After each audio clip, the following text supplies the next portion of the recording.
নমস্কার বন্ধুরা, আমার আজকের রেসিপি সাবুদানার পায়েস। এটা তোমরা পুজোর দিনে বা উপোসের দিনেও তৈরি করে খেতে পারো। এই রেসিপিটাই আজ আমি তোমাদের সঙ্গে শেয়ার করব। সাবুদানার পায়েস তৈরি করতে প্রথমেই লাগবে সাবুদানা। আমি বড় দানা সাবু ব্যবহার করছি, তোমরা ছোট দানার সাবুও ব্যবহার করতে পারো। নীলষষ্ঠীর সময় আমি বড় দানার সাবু এনেছিলাম, সেখান থেকেই বেশ খানিকটা সাবু রয়ে গেছে, সেইটা দিয়েই আমি পায়েস তৈরি করে ফেলছি। প্রথমে সাবুটাকে ভালো করে অল্প জল দিয়ে ধুয়ে পরিষ্কার করে নেব। 2-3 বার জল দিয়ে ধুয়ে নিলেই হবে। সাবুগুলো ভালো করে ধুয়ে নেওয়ার পর সাবুগুলো জলে ভিজিয়ে দিচ্ছি। খুব বেশি জলে ভিজিয়ে দেওয়া যাবে না। আমি 2 কাপ জল ব্যবহার করলাম সাবুটা ভেজানোর জন্য। সাবুটা শুধু জলের তলায় ডুবে থাকবে, অতটা পরিমাণেই আমি জল দেব। কতটা পরিমাণ জল দিয়েছি তোমাদের একবার দেখিয়ে দিচ্ছি। শুধু সাবুগুলো জলের নিচে ডুবেছে। 2 ঘন্টা সাবুদানা জলে ভিজিয়ে রাখার জন্য সাবুদানা ফুলে নরমও হয়ে গেছে আর সবটা জল টেনেও নিয়েছে।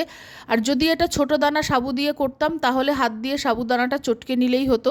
যেহেতু বড় দানার সাবু ব্যবহার করছি, এই সাবুদানাটা একটু ব্লেন্ড করে নিতে হবে।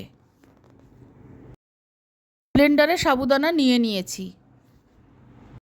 সাবুদানাটা ব্লেন্ড করে নেওয়ার পর এরকম একটা চটচটে আঠালো মণ্ড তৈরি হয়েছে। আর ব্লেন্ড করার সময় কোনো জল ব্যবহার করা যাবে না, আমি 2 বারে ব্লেন্ড করে নিয়েছি।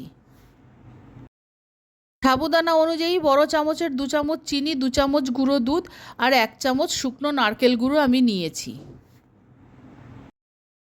প্লেটের সব উপকরণগুলো সাবুর মণ্ডের মধ্যে দিয়ে দিলাম। গুঁড়ো দুধ, চিনি আর নারকেল গুঁড়ো দিয়ে সাবুদানার মণ্ডটাকে খুব ভালো মতো মেখে নিচ্ছি। সাবুদানার মণ্ডটা যেহেতু খুব চটচটে, একটু মাখতে অসুবিধা হবে, কিন্তু একটু ধৈর্য ধরে মেখে নিতে হবে। মাখা হয়ে গেছে, একটা প্লেট দিয়ে ঢেকে হাতটা ভালো করে ধুয়ে নিচ্ছি।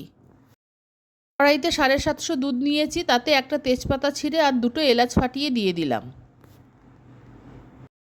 দুধটা যখন উষ্ণ গরম হয়ে যাবে তখন এখানে আমি 4 চামচ গুঁড়ো দুধ মিশিয়ে দিলাম। দুধ খুব বেশি গরম হয়ে গেলে তখন গুঁড়ো দুধ দিলে ভালো মতো মিশতে চায় না, তাই উষ্ণ গরম অবস্থাতেই গুঁড়ো দুধটা আমি দিয়ে দিলাম। এবার দুধটা আমি কিছুক্ষণ জাল করে খানিকটা ঘন করে নেব। হাতটা খুব ভালো করে ধুয়ে পরিষ্কার করে নিয়েছি। এবার 2 হাতে বেশ খানিকটা ঘি ভালো করে মেখে নিতে হবে। সাবুদানার যে মণ্ডটা তৈরি করে রেখেছিলাম সেখান থেকে অল্প করে মণ্ড নিতে হবে। 2 হাতের সাহায্যে ছোট ছোট বল তৈরি করে নিতে হবে।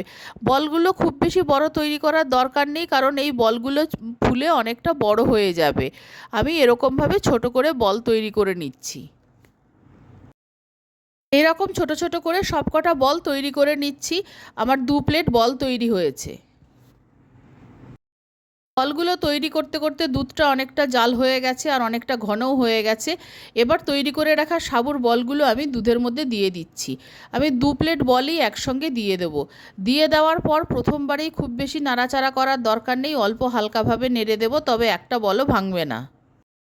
বলগুলো যখন সিদ্ধ হয়ে যাবে নিজেই দুধের ওপর ভেসে উঠবে। সাবুদানার বলগুলো 3-4 মিনিটের মধ্যেই সবকটা সিদ্ধ হয়ে গেছে, সিদ্ধ হয়ে দুধের ওপর ভেসে উঠেছে। আর প্রত্যেক কটা বল ফুলে সাইজে অনেকটা বড়ও হয়ে গেছে। তোমরা দেখতে পাচ্ছ আমি কতটা ছোট বল বানিয়েছিলাম আর সেগুলো কতটা বড় হয়ে গেছে। প্রত্যেক কটা বল খুব নরমও হয়েছে। একটা সাবুদানার বল তোমাদের তুলে দেখাচ্ছি, একদম নরম তুলতুল করছে, তুলোর মতো। প্রত্যেক কটা সাবুদানার বল খুব ভালো মতো সিদ্ধ হয়ে গেছে। এবার আমি মিষ্টি দিয়ে দিচ্ছি। মিষ্টিটা প্রত্যেকের পছন্দ আলাদা, তোমরা তোমাদের পছন্দ অনুযায়ী মিষ্টি দেবে। আমি একটা বাটির, মাঝারি বাটির 1 বাটি চিনি দিলাম। চিনিটা দিয়ে দেওয়ার পর খুব বেশিক্ষণ পায়েসটা রান্না করার প্রয়োজন নেই। আমি 2-3 মিনিট হাই ফ্লেমে ফুটিয়ে নিয়েছি। চিনিটাও ভালো মতো গলে গেছে, পায়েসটা হয়ে গেছে। এবার আমি নামিয়ে নিচ্ছি। তৈরি হয়ে গেছে সাবুদানার পায়েস। এই রেসিপিটা তোমরা একবার বাড়িতে বানিয়ে দেখতে পারো, আশা করছি তোমরা নিরাশ হবে না। তবে এই রেসিপিটা পরিবেশন করার আগে ফ্রিজে কিছুক্ষণ রেখে ঠান্ডা করে নিলে এর স্বাদ আরও দ্বিগুণ বাড়বে। আমার এই রেসিপি ভালো লাগলে আমার চ্যানেলকে সাবস্ক্রাইব করার, লাইক করার, শেয়ার করার অনুরোধ রইল। আর আমার নতুন পুরনো সকল বন্ধুদের আন্তরিক ধন্যবাদ ও ভালোবাসা জানিয়ে আমি আমার ভিডিও শেষ করছি। সকলকে অনেক অনেক ধন্যবাদ ও ভালোবাসা রইল।